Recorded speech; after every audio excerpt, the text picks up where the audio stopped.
Welcome back for another deep dive. Today, wow, we're tackling one of the biggest results in cricket this year, maybe the biggest, India's historic win against England at Edgbaston. Yeah, historic is the word. Just completely flipped the series on its head. Absolutely. It wasn't just, scraping a win. It felt dominant. Total dominant. So we've got the sources you sent over, our mission today, to really get into how India pulled off this, well, monumental victory. We'll look at the key players, those crunch moments, and what it all means going forward. Okay, let's get into it. Right. What's really striking is just how big the comeback was. Because England started pretty well, didn't they? Won the toss, chose to bat. Which you usually do at Edgbaston, yeah. Exactly. And they got 407 all out. Jimmy Yeah. Smith, he got 88. It felt like a decent platform. Decent, yeah. Maybe not huge on that pitch, but respectable, set the scene. It did. It put the pressure on India's batters, you'd think. Or, well, on England's bowlers to make it count. Okay, but then, this is where it just exploded, right? India's first innings, they didn't just reply, they went huge. 587. Colossal is the word. Just piled them on. And Shubman Gill. Wow. Wow. 269 runs. What an innings. Just sort of controlled aggression. Absolutely masterful. And then you had Siraj and Jadeja chipping in down the order, too. That really hurt England. It wasn't just the runs either, was it? It felt like a statement. Like they were grinding England down. Definitely. Took the wind right out of their sails. It put England completely on the back foot from that point. Totally.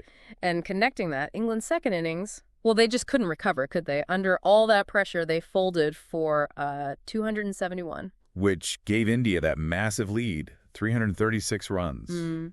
And India didn't, mess about. Batted again pretty quickly. Yeah, positive intent again. Declared at 427 for 6. Gill got another 100. Incredible consistency, 161 this time. Yeah. And Jayswal helped out too. Yeah, quick runs from him, setting up that declaration. Very confident cricket. So England are left needing, 608?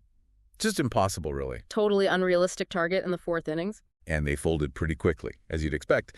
But the real story here, maybe the aha moment our sources point to, it's the Indian bowling, isn't it? Oh, absolutely. Especially with Bumrah missing. Yeah, that's key. Akash Deep. Yeah. 10 wickets in the match. That's phenomenal. Stunning performance, swing, control.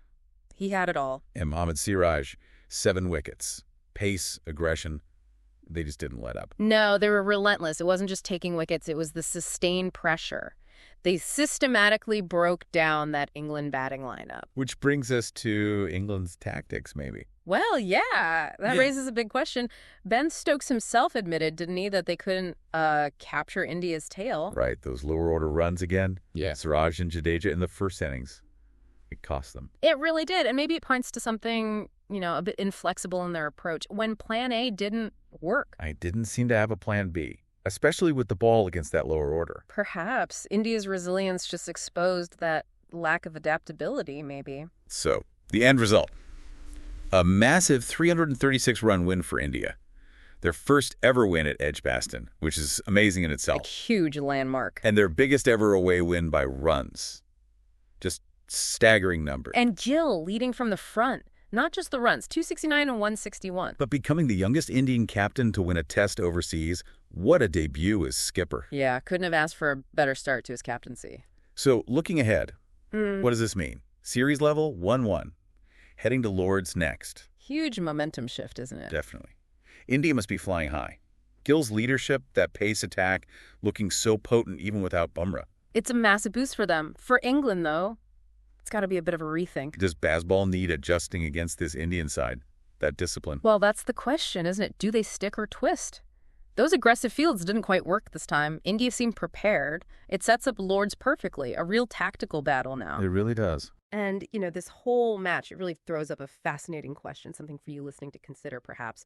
In today's Test cricket, how vital is it for the captain to perform like Gill did? With bat or ball leading from the absolute front, how much does that personal performance inspire a team to achieve these kinds of historic wins away from home? And what does that signal about England's ability to regroup now? Do they need Stokes to deliver something similar? Is it more about tweaking that whole philosophy? Something to think about.